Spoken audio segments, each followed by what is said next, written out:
नमस्कार, खबरों की खबर में आपका स्वागत है। प्रभु श्री राम की नगरी अयोध्या से आज एक बहुत बड़ी खबर आई है, खास करके उनके लिए जो लोग अब तक भगवान श्री राम के अस्तित्व पर सवाल उठा रहे थे, जो अब तक ये कह रहे थे कि भगवान श्री राम तो एक काल्पनिक व्यक्ति है,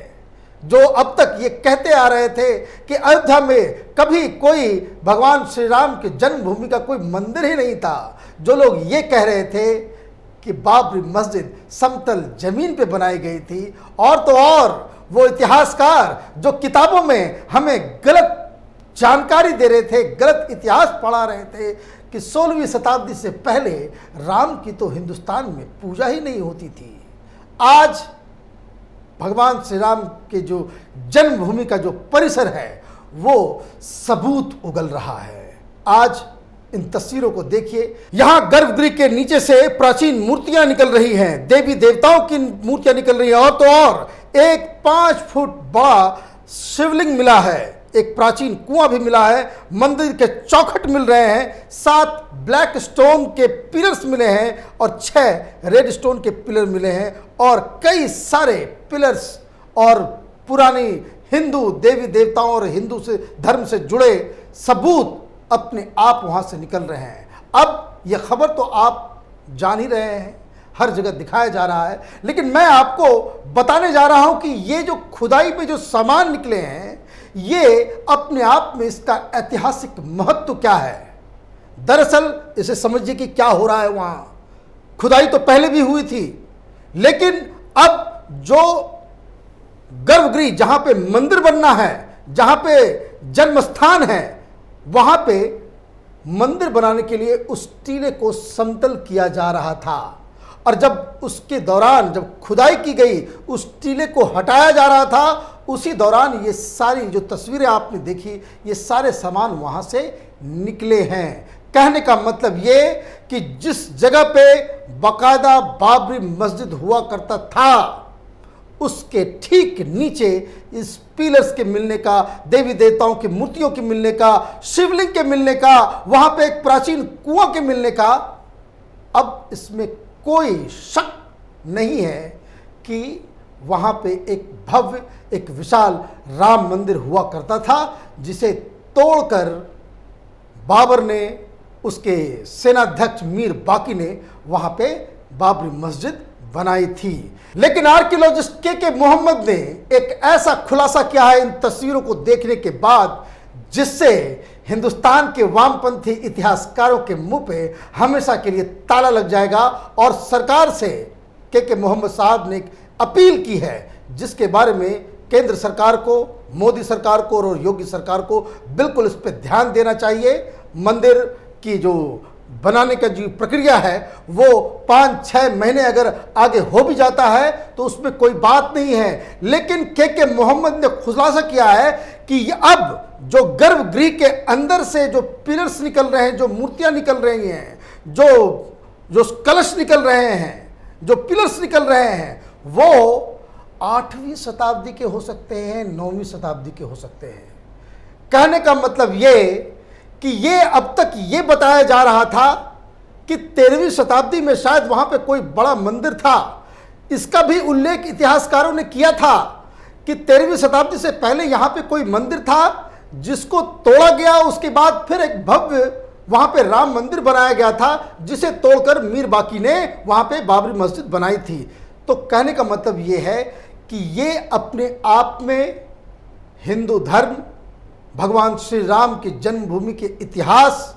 और जो गर्भगृह है उसके इतिहास के लिए ज़रूरी है कि वहाँ पे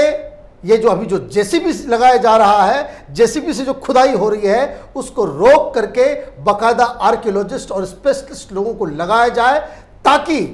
एक साइंटिफिक तरीके से इसकी विवेचना की जा सके, इसका एनालिसिस किया जा सके, इतिहास को फिर से लिखा जा सके कि दरअसल राम मंदिर जहाँ पे बन रहा है उसका ऐतिहासिक महत्व वो कितना पुराना है, कब से क्या हो रहा था, उसके सारे लेयर्स की जांच परख होनी ज़रूरी है। लेकिन इसका एक दूसरा पहलू भी है, क्योंकि जो आज जो सबूत बाहर आ रहे हैं, जो खुदाई से जो पिलर्स निकल रहे हैं, उससे सुप्रीम कोर्ट का जो फैसला है वो बिल्कुल सही साबित हुआ है। मैं आपको बता दूं कि हिंदुस्तान में जो लेफ्ट लिबरल कबाल है, ये जो फर्जी इतिहासकार हैं, इन लोगों ने बहुत कोशिश की कि इतिहास का छलावा दिखा करके, झूठी गवाही दे करके, झूठे दस्तावेज पेश करके ये साबित करने की कोशिश की थी कि जिस जगह पे बाबरी मस्जिद थी, जो विवादित ढांचा जहां पे था, उसके नीचे कभी कोई मंदिर नहीं था।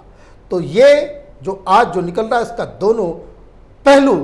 कि एक तो सुप्रीम कोर्ट और जुडिशरी ने जो फैसला लिया, आज उस पर पूरी तरीके से मुहर लग गया है, और दूसरा वो सारे इतिहासकार, फर्जी इतिहासकार, वामपंथी इतिहासकार बेनकाब हो गए हैं जो अब तक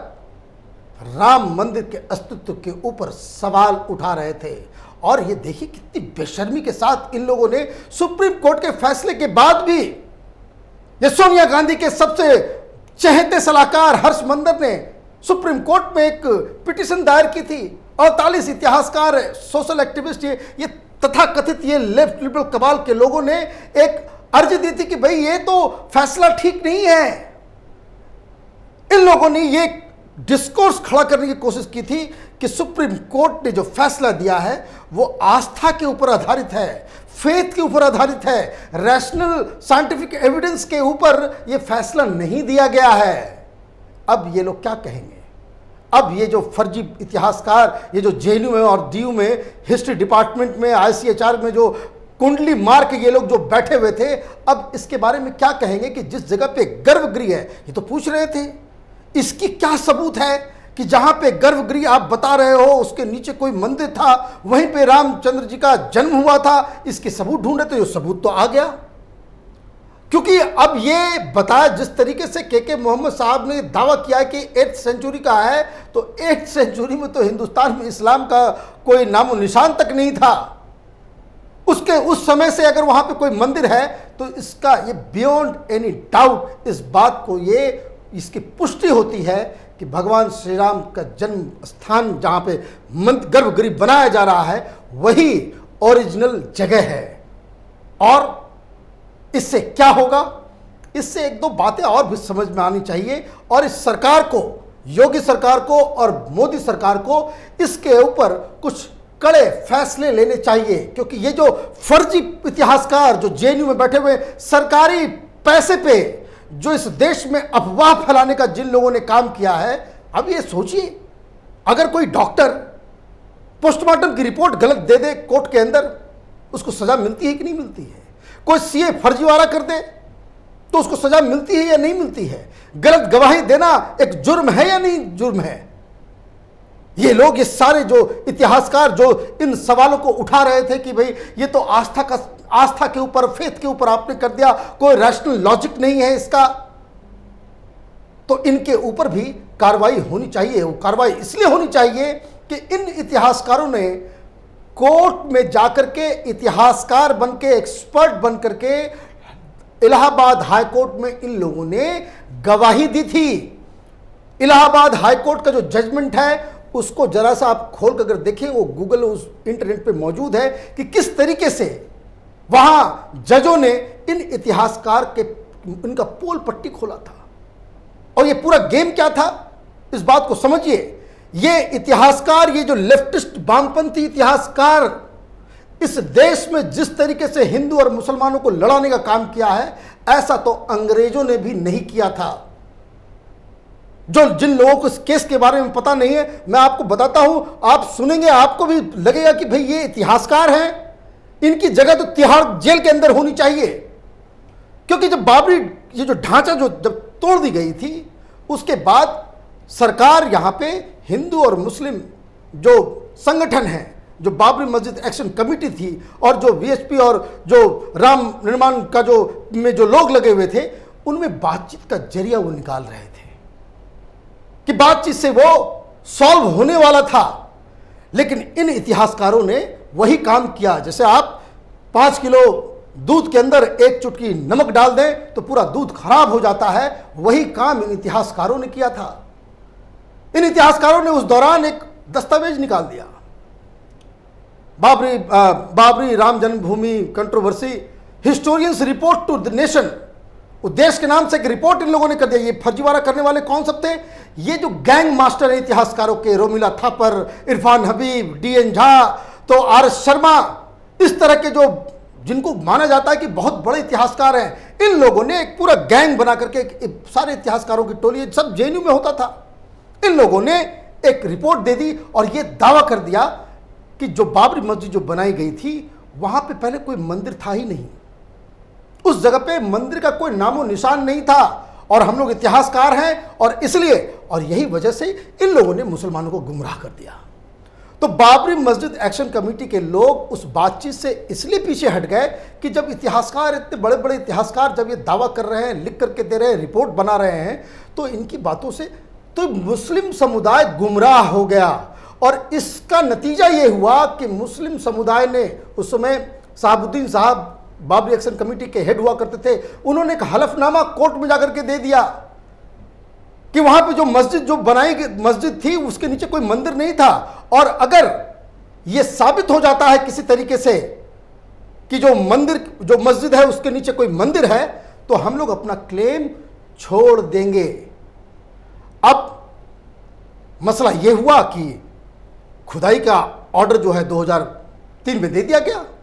मैं आपको बता दूं, खुदाई तो पहले भी हुई थी एक बार। ये जो डॉक्टर के मोहम्मद साहब जिनकी मैंने चर्चा की है अभी, वो भी 1977 में बीबी लाल के एक महान आर्कियोलॉजिस्ट थे, उन दोनों उस पूरी टीम ने,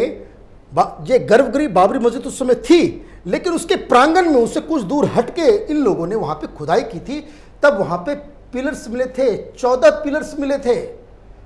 लेकिन उस समय तो कांग्रेस पार्टी की सरकार, ये सेकुलरिज्म का जो अफीम चाट करके राजनीति करने वाले लोग, ये लोग, इन लोगों ने खारिज कर दिया उस रिपोर्ट को। इन वामपंथी ये जो पूरे जो गैंग है इतिहासकारों का, इन लोगों ने कह दिया कि भाई वहां पे तो कुछ मिला नहीं था और ये तो बाहर से ला करके रख दिया गया है, तो उसको खारिज कर दिया गया। और इस तरह से जब इलाहाबाद में ये मसला, जब हाईकोर्ट में जब ये चलना स्टार्ट हुआ,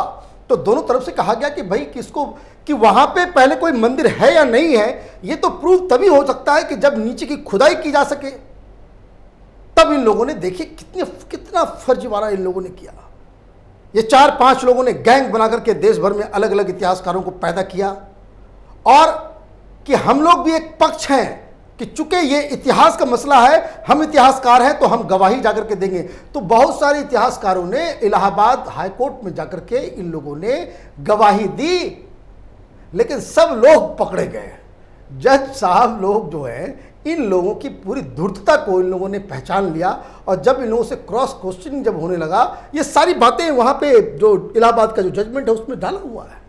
तो मालूम चला कि कोई जिसे मेडिवल हिस्ट्री का ज्ञान नहीं है, वो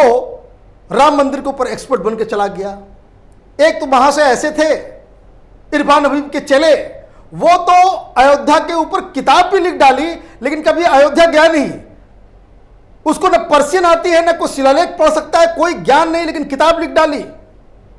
तो इतिहासकारों का भांडा इसमें फूटा। तो कहने का मतलब यह है कि जिस तरीके से इतिहास के नाम पे इन इतिहासकारों ने देश के अंदर में राजनीतिक इस्तेमाल किया, उससे राजनीति करने की कोशिश की, और इसे एक बिल्कुल आस्था का सवाल बना दिया। अब ये जो सबूत निकल रहे हैं, इससे बड़ा साइंटिफिक एविडेंस और क्या हो सकता है? ये जो कलश निकल रहे हैं, शिवलिंग निकल रहे हैं, ये जो भगवान विष्णु की मूर्तियां निकल रही हैं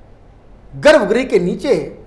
तो ये क्या मस्जिद के नीचे होता है? किसी गिरजाघर के अंदर होता है? तो कहने का मतलब यह है कि इतिहासकारों ने जो इस देश के साथ छलावा किया है, उसके लिए